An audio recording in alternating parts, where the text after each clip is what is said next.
নমস্কার। আশা করি সবাই খুব ভালো আছেন।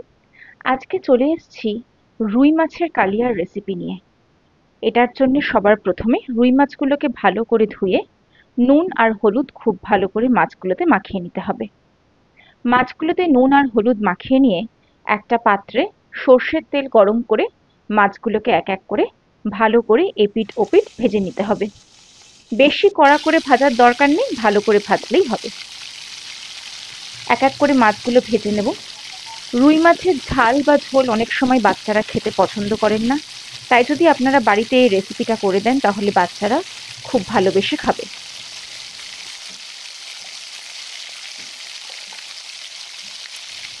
এক এক করে মাছগুলোকে আমি ভেজে নিলাম।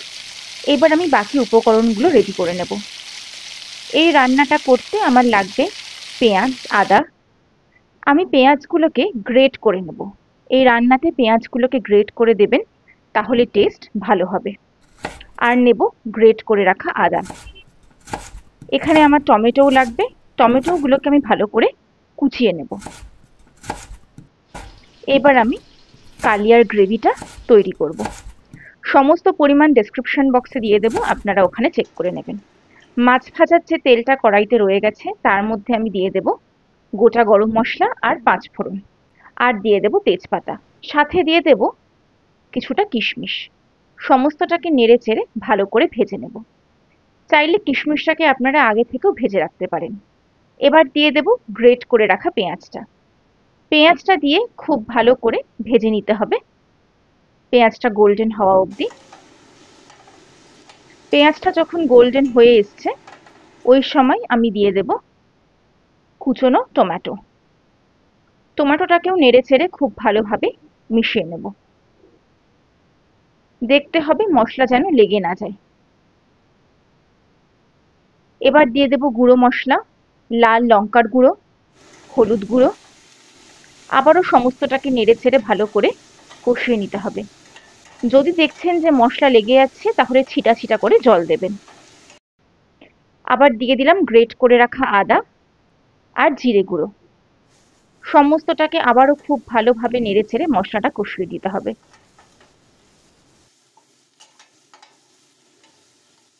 মশলা আমার কষে গেছে। এবার আমি দিয়ে দেব স্বাদ মতো লবণ। সমস্তটাকে খুব ভালোভাবে মিশিয়ে নিতে হবে। এটা যেহেতু কালিয়া হবে, ঝোল বেশি হবে না, একদম গা মাখা মাখা হবে। এবার মশলাটা যখন ভালো করে কষিয়ে গেছে এই সময় আমি দিয়ে দেব পরিমাণ মতো জল। জলের পরিমাণটা আপনারা মাছের কোয়ান্টিটি বুঝে দেবেন, আর সবসময় গরম জল ব্যবহার করবেন, তাতে স্বাদটা ভালো হয়। এটাকে আমি গা মাখা রাখবো, সেই অনুযায়ী ঝোলের পরিমাণটা আমি দিয়েছি। এবার ঢাকা দিয়ে ঝোলটা ফুটে ওঠা অবধি অপেক্ষা করব। আমার ঝোলটা ফুটে উঠেছে। এবার আমি এক এক করে ভেজে রাখা মাছগুলোকে দিয়ে দেব। সমস্ত মাছগুলোকে দিয়ে একটু খুন্তির সাহায্যে আমি নাড়িয়ে দেব।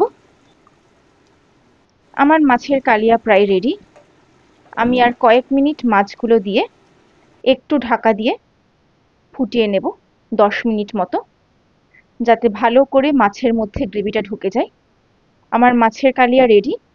নামানোর আগে আমি অ্যাড করব কয়েকটা চেরা কাঁচা লঙ্কা আর ধনেপাতা, এতে ফ্লেভারটা খুব ভালো আসে। ধনেপাতা আর কাঁচা লঙ্কা দিয়ে আমি এবার গ্যাসটা বন্ধ করে দেবো। আমার মাছের কালিয়া রেডি। এটাকে আপনারা গরম ভাত, সাদা পোলাও সবকিছুর সাথেই সার্ভ করতে পারেন।